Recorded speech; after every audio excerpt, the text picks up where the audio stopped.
हमें लगता था जो अरविंद ने कह दिया वो सही है, बाकी सब गलत है। अरविंद के ऊपर आंख बंद करके विश्वास किया। ना जाने कितने गलत काम किए हमने, लेकिन हमें लगता था कि हम तो देश को बचाने के लिए निकले हैं, ये तो कुछ भी नहीं है। एक वाकया याद आता है इसी देश बचाने की लड़ाई में, जब आम आदमी पार्टी ने 27 सीटें 28 सीटें जीत ली दिल्ली में, मैं करनाल गया।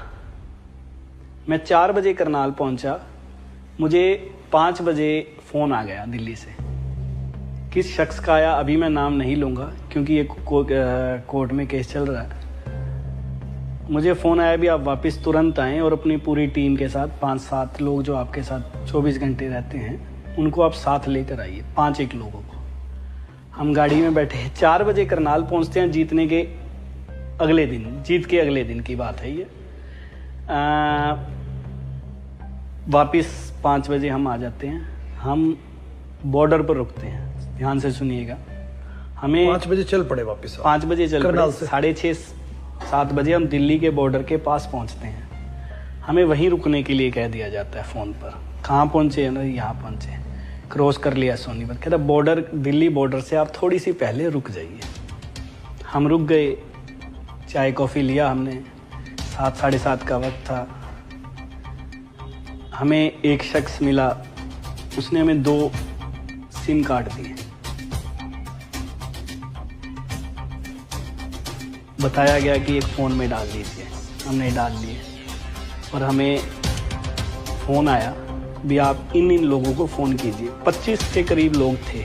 हमने उस नंबर से फ़ोन घुमाने शुरू किए और हमें जो बताया गया था हमने साफ तौर पे कहना शुरू किया। अभी नितिन गडकरी जी के यहाँ से ऑफिस से बोल रहे हैं या अरुण जेटली के ऑफिस के यहाँ से बोल रहे हैं। लिस्ट हमारे सामने है, हम कर रहे थे। हमें ये बताया गया था कि ये आदमी बीजेपी की तरफ जा सकते हैं, आप इनका मन टटोलो, अगर ऐसा होता है तो हमें सूचना दो, तो फिर हम इनकी घेराबंदी करेंगे। और मजे का वाक्य देखिए, जहां हम चाय कॉफी पी रहे हैं सामने एक टीवी स्क्रीन चल रही है और सामने क्या आता है, जब हंसी तब आती है। हमने जब सामने देखा मुड़ के, अरविंद केजरीवाल टीवी पे। अरविंद केजरीवाल कह रहा है कि मेरे एमएलए को भारतीय जनता पार्टी वाले फोन कर रहे हैं और खरीदो फरोख्त की बात कर रहे हैं और 35 लाख रुपए देने की ऑफर कर रहे हैं। मतलब पहली बार माथा ठनका वहां, ये तो हम कर रहे हैं, हमसे करवा रहे हैं और उधर टीवी पे साफ इतना बड़ा झूठ बोल रहे हैं। मतलब उस बार पहली बार एहसास हुआ था कि हम गलत काम कर रहे हैं। हम गधे मारो।